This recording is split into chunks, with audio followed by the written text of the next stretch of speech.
Assalamualaikum warahmatullahi wabarakatuh. Perkenalkan, nama saya Ahmad Dipura dari angkatan 17 kelompok 4. Pada kesempatan hari ini saya diberikan tugas mengenai mind mapping tentang wawasan kebangsaan dan nilai-nilai bela negara. Berikut merupakan hasil dari mind mapping yang saya buat.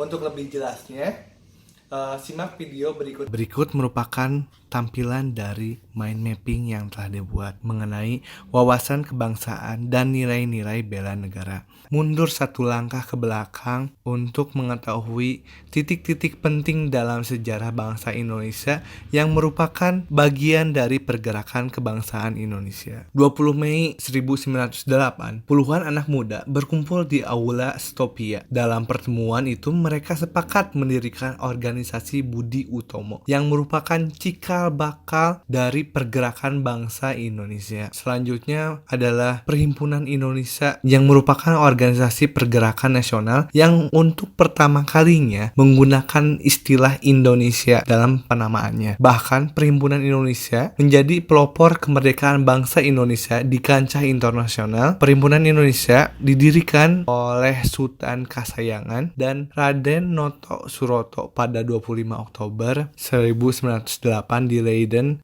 Belanda.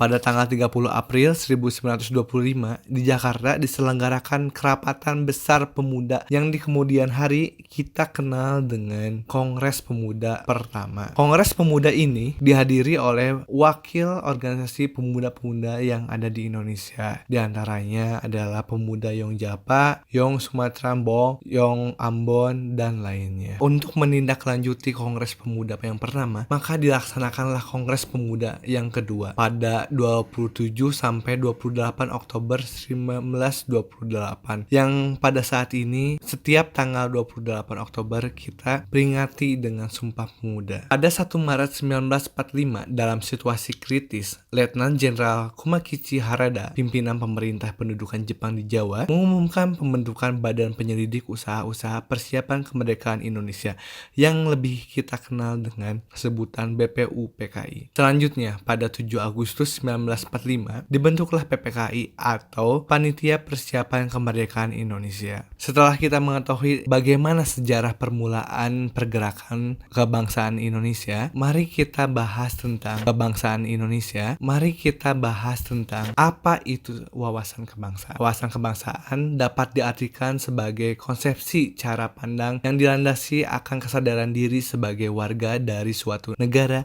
akan diri dan lingkungannya di dalam kehidupan berbangsa dan negara. Gubernur Lemhanas Republik Indonesia Prof. Muladi menyampaikan bahwa wawasan kebangsaan adalah cara pandang bangsa Indonesia mengenai diri dan lingkungannya, mengutamakan kesatuan dan persatuan wilayah dalam penyelenggaraan kehidupan bermasyarakat, berbangsa, dan bernegara. Ada 4 konsepsi dasar wawasan kebangsaan. Yang pertama merupakan Pancasila.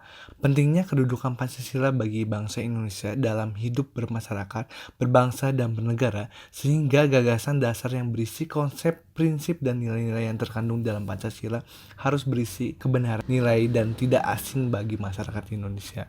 Dengan demikian, rakyat rela menerima, meyakini, dan menerapkan dalam kehidupan yang nyata. Untuk selanjutnya, dijaga kokoh dan kuatnya gagasan dasar tersebut agar mampu mengantisipasi perkembangan zaman. Yang kedua merupakan Undang-Undang Dasar 1945. Sejarah kemerdekaan Indonesia yang terlepas dari penjajahan asing membuktikan bahwa sejarah semula salah satu gagasan dasar dalam membangun soko guru negara Indonesia adalah konstitusionalisme dalam paham negara hukum. Di dalam negara-negara yang mendasarkan dirinya atas demokrasi konstitusional, Undang-Undang Dasar memiliki fungsi yang khas, yaitu membatasi kekuasaan pemerintah sedemikian rupa sehingga penyelenggaraan kekuasaan tidak bersifat sewenang-wenang. Dengan demikian, diharapkan hak-hak warga negara terlindungi. Gagasan ini dinamakan konstitusionalisme. Yang ketiga adalah Bhinneka Tunggal Ika. Bhinneka Tunggal Ika Tanhana Dharma Mangwa dilontarkan secara lebih nyata pada masa kejayaan Majapahit. Sebenarnya telah dimulai sejak masa Wisnuwardana, ketika aliran Tantraya mencapai puncak-puncak tertinggi perkembangannya. Karenanya Naraya Wisnuwardana didharmakan pada dua loka di Waleri bersifat Siwa dan di Jajagu. Juga putra mahkota Kartanegara ditabiskan sebagai Jina.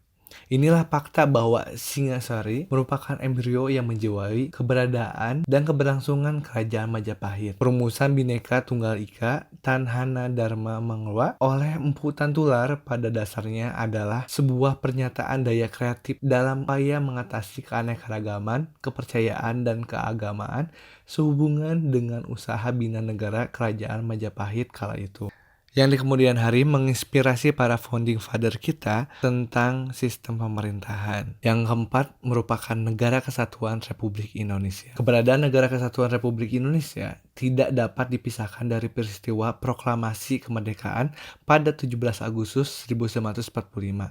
Karena melalui peristiwa proklamasi tersebut, bangsa Indonesia berhasil mendirikan negara sekaligus menyatakan kepada dunia luar bahwa sejak saat diproklamirkan telah ada negara baru, yaitu Negara Kesatuan Republik Indonesia. Selanjutnya mari kita bahas tentang lambang negara.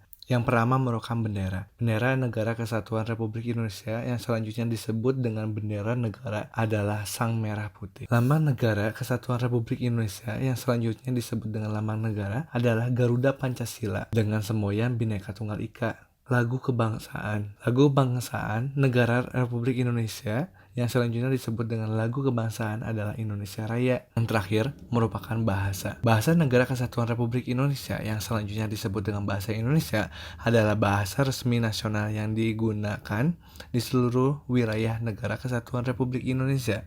Bahasa Indonesia yang dinyatakan sebagai bahasa resmi negara dalam Pasal 36 Undang-Undang Dasar Negara Republik Indonesia tahun 1945 bersumber dari bahasa yang diikrarkan dalam Sumpah Pemuda.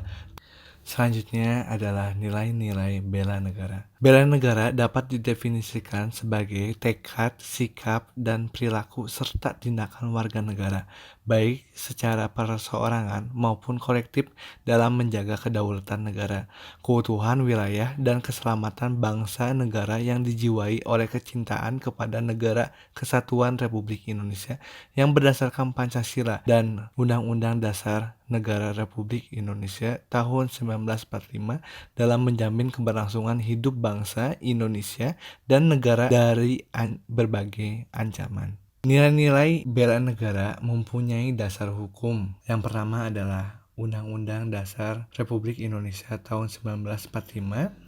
Pada pasal 27 ayat 3, setiap warga negara berhak dan wajib ikut serta dalam upaya pembelaan negara. Dan pada pasal 30 ayat 1, tiap-tiap warga negara berhak dan wajib ikut serta dalam usaha pertahanan dan keamanan negara. Selanjutnya adalah Undang-Undang Nomor 3 Tahun 2002 tentang Pertahanan Negara. Undang-undang ini diekstraksi menjadi Peraturan Menteri Pertahanan Nomor 32 Tahun 2016 tentang pedoman pembinaan kesadaran bela negara. Selanjutnya adalah Undang-Undang Nomor 23 Tahun 2019 tentang pengelolaan sumber daya nasional untuk pertahanan negara. Dalam Undang-Undang Nomor 23 Tahun 2019 ini terdapat juga rumusan 5 nilai dasar bela negara yang isinya hampir sama dengan Undang-Undang Nomor 3 Tahun 2002, yaitu cinta tanah air, sadar berbangsa dan bernegara, setia pada Pancasila sebagai ideologi negara, rela berkorban untuk bangsa dan negara,